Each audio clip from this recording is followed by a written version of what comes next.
आपको सीधे उत्तर प्रदेश की विधानसभा लेकर चलते हैं, जहां पर लगातार उपाध्यक्ष के लिए मतदान जारी है और गर्मा गर्म बहस भी तमाम सदस्यों के बीच में हो रही है।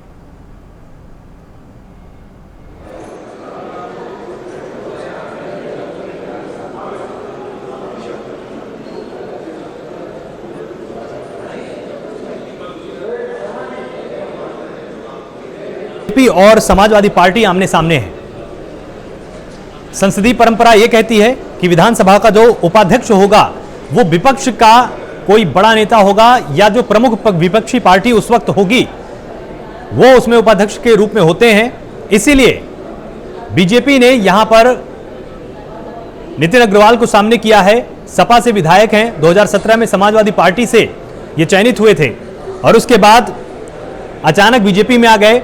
इनके विरुद्ध याचिका भी विधानसभा अध्यक्ष के सामने रखी गई थी, जिसको हृदय नारायण दीक्षित ने खारिज कर दिया था। और यहां पर बीजेपी का पक्ष यही है कि हमने सपा के विधायक को ही प्रमोट किया है, इसलिए संसदीय परंपरा पर भी कोई आंच नहीं आई। और जो हम कहना चाहते थे कि सपा के ही विधायक को हमने यहां पर उपाध्यक्ष के पद के लिए नामित किया है, यह बात भी यहां पर रह जाती है। तो लगातार मतदान जारी है। अब देखने वाली बात होगी कि किसका पलड़ा यहां पर भारी होगा। वैसे अगर हम वोटों के हिसाब से देखें तो 304 विधायक यहां पर बीजेपी के पास है, 49 विधायक समाजवादी पार्टी के पास है, 16 बीएसपी के पास। अगर हम आरएलडी की बात करें तो उनके पास एक विधायक है। अगर हम यहां पर बात करें अपना दल की तो उसके पास भी एक विधायक है। तो कहने का मतलब यही है कि अगर मतदान होता भी है तो भी बीजेपी का ही सदस्य इसमें निश्चित रूप से नामित होगा। हालांकि परंपरा अक्सर यह रही है कि निर्विरोध चयन अब तक होता आया है। इस निर्विरोध वाली मंशा को जरूर यहां पर धक्का लगा है, क्योंकि जिस तरह से समाजवादी पार्टी ने भी अपना कैंडिडेट मैदान में उतार दिया, बीजेपी ने भी उतार दिया, इससे आपस में गतिरोध हुआ और मतदान कराना पड़ रहा है। ये निर्विरोध चयन की जो एक पहले बात चल रही थी कि निर्विरोध चयनित किया जा सकता है। नितिन अग्रवाल, आपको बता दें, नरेश अग्रवाल के बेटे हैं। दोनों कद्दावर नेता हैं उत्तर प्रदेश में। और जिस तरह से नरेश अग्रवाल भी लगातार नाराज चल रहे थे, कुछ ऐसी अटकलें लगाई जा रही थी। काफी समय हो चुका था बीजेपी में आए हुए और उसके बाद भी कोई महत्वपूर्ण सम्मानजनक पद नहीं मिला था। इसीलिए नितिन अग्रवाल के जरिए नरेश अग्रवाल को भी साधने का एक अचूक अस्त्र यहां पर मुख्यमंत्री योगी आदित्यनाथ ने चलाया है।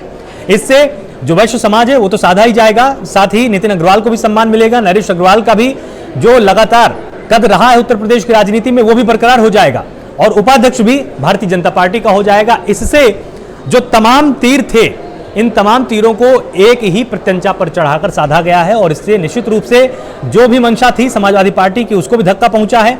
और जिस तरह से पहले समाजवादी पार्टी ने बात बोली कि संसदीय परंपरा का यहां पर पालन नहीं किया गया, अक्सर परंपरा रही है कि उपाध्यक्ष के पद पर मुख्य विपक्षी पार्टी का नेता ही चयनित होता है। इस पर भी बीजेपी ने अपना पक्ष रखा है कि अगर हमने नितिन अग्रवाल को आगे किया है तो ये समाजवादी पार्टी के तो विधायक हैं, बर्खास्तगी इनकी हुई नहीं है, इन्होंने बस अपना दल बदला और ये समाजवादी पार्टी के चिन्ह से ही चयनित हुए थे। तो हमने इन्हीं को प्रमोट करके संसदीय प्रक्रिया का भी हमने पूरा पालन किया है, हमने उसमें कोई भी धक्का नहीं पहुंचाया है। यहां पर लगातार मतदान की प्रक्रिया चल रही, जिसको आप देख सकते हैं संसद यहां पर विधानसभा पटल पर। और यहां पर बीजेपी का पक्ष यही है कि जो भी संसदीय प्रक्रिया रही है, संसदीय जो परंपरा रही है उसका पालन करते हुए यहां पर मतदान हो रहा है। और डिप्टी स्पीकर के लिए वोटिंग लगातार जारी है। कांग्रेस के 2 बागी विधायकों ने वोट डाल दिए हैं।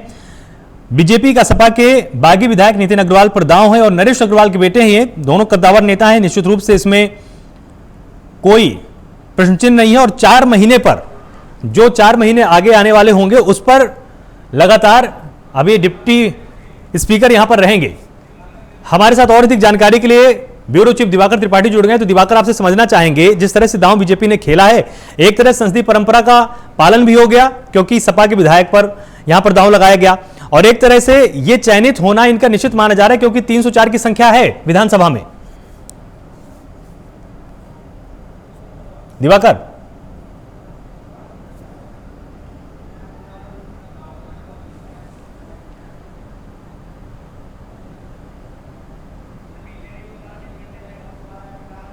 अभी दिवाकर से हमारा संपर्क नहीं हो पा रहा है, तो निश्चित रूप से आप जिस तरह से तस्वीरें देख रहे हैं,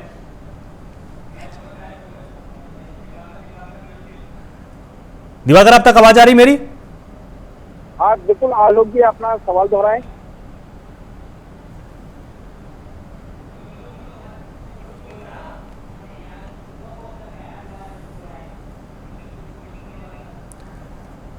तो हमारे साथ ब्यूरो चीफ दिवाकर त्रिपाठी हमारे साथ फिर से जुड़ गए हैं। दिवाकर, जिस तरह से बीजेपी ने यहां पर दांव खेला है कि संसदीय परंपरा का भी देखिए निर्वहन हो गया, समाजवादी पार्टी के ही विधायक पर दांव खेला, क्योंकि परंपरा ये अक्सर रही कि जो उपाध्यक्ष होता है विधानसभा का वो सामने की मुख्य विपक्षी पार्टी का ही कोई नेता होता है।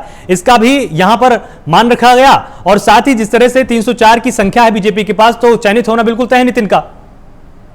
बिल्कुल, देखिए आप सही कह रहे हैं कि योगी सरकार ने एक तीर से कई निशाने एक साथ साध दिए हैं। एक तो नितिन अग्रवाल जो है वो समाजवादी पार्टी के बाद, आपकी आवाज अभी नहीं आ रही दिवाकर।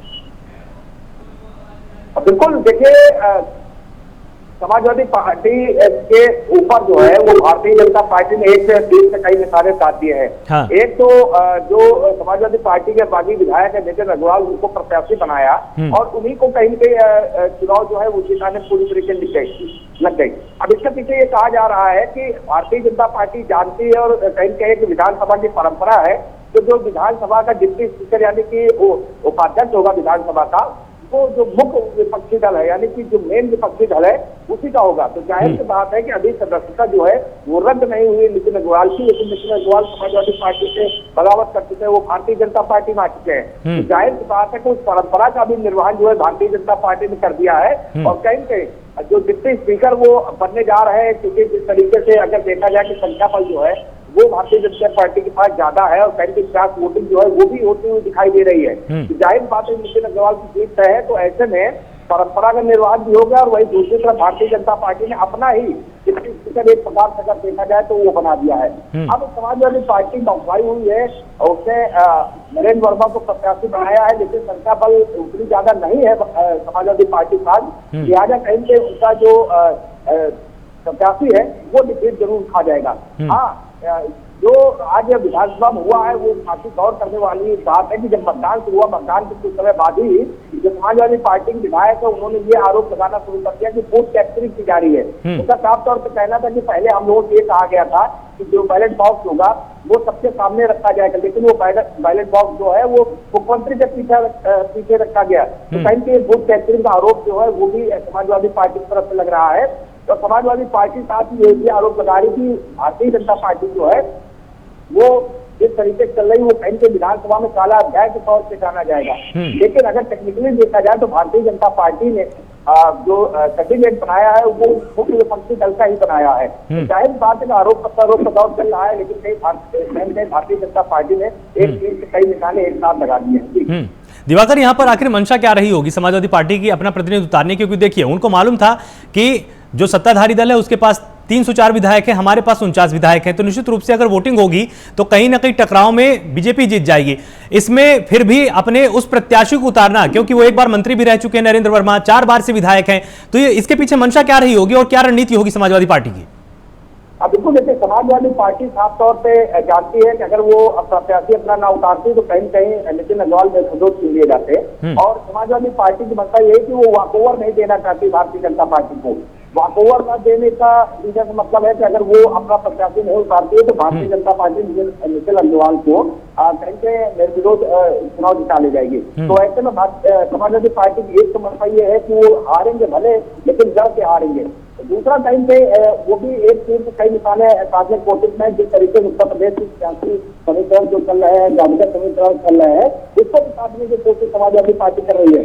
नरेंद्र वर्मा पिछड़े जाति से आते हैं और कहीं कहीं कुर्मी वोटों पर उसका आधिपत्य है या फिर कहे कि कुर्मी बाहुल जो क्षेत्र है उसके कहीं कहीं प्रभाव जो है नरेंद्र वर्मा रखते हैं। तो ऐसे में नरेंद्र वर्मा को उतार के कहीं के पिछड़ों में संदेश देने की कोशिश की गई है कि भले ये हम कुछ कर न पाए, लेकिन हम कोशिश जरूर जारी रखेंगे कि पिछड़ों को आगे लाने के लिए। ये एक मंशा रही है। दूसरा आपने देखा होगा कि पिछले कुछ दिनों से लगातार एक बात चल रही थी, जब से ये चुनाव विधानसभा के सांसद का चुनाव होने बात हुई थी, तो कभी जब कार्य मंत्रा की बैठक की तभी समाजवादी पार्टी के जो नेता या नेता प्रतिपक्ष है रामभवन, उन्होंने ये कहा था कि विधानसभा के सांसद पिछड़े बनाया जाना चाहिए। लेकिन भारतीय जनता मतलब दिवाकर, इशारा आपका इस तरफ है कि इस चुनाव के जरिए भी जाति समीकरणों को साधा जा रहा है। नरेश अग्रवाल काफी समय से अपने बेटे के साथ इस पार्टी में आ गए थे, तो इससे मतलब वैश्य समाज बनाम कुर्मी समाज को भी इसमें पेश किया जा रहा है। अभी तो देखिए कहीं ना कहीं जो प्रत्याशी नरेंद्र वर्मा को उतारा गया है उसके पीछे खास तौर पर यही मंशा है समाजवादी पार्टी की कि पिछड़े वर्ग को साधा जाए। क्योंकि जिस तरीके से राम गोविंद चौधरी ने कल कार्य मंत्रणा के बैठक के बाद बयान दिया था कि विधानसभा के उपाध्यक्ष जो है किसी पिछड़े को ही बनाना चाहिए जिससे कि इनका समाज जो है वो आगे आ सके। लेकिन भारतीय जनता पार्टी जो है वो पिछड़ों को नहीं चाहती, पिछड़ों को आगे लाना नहीं चाहती, इसलिए उसने नितिन अग्रवाल को प्रत्याशी जो है बनाया है और जो समाजवादी पार्टी का अधिकृत प्रत्याशी है उसको कहीं कहीं इसका विरोध कर रही है। तो जाहिर बात है कि समाजवादी पार्टी की साफ तौर पर मंशा थी कि वो कहीं कहीं पिछड़ों को साधे इस बाबत की। ठीक है, आप लगातार हमारे साथ यहाँ पर बने रहिए। एक और बड़ी खबर है जो अपने दर्शकों को हम यहाँ पर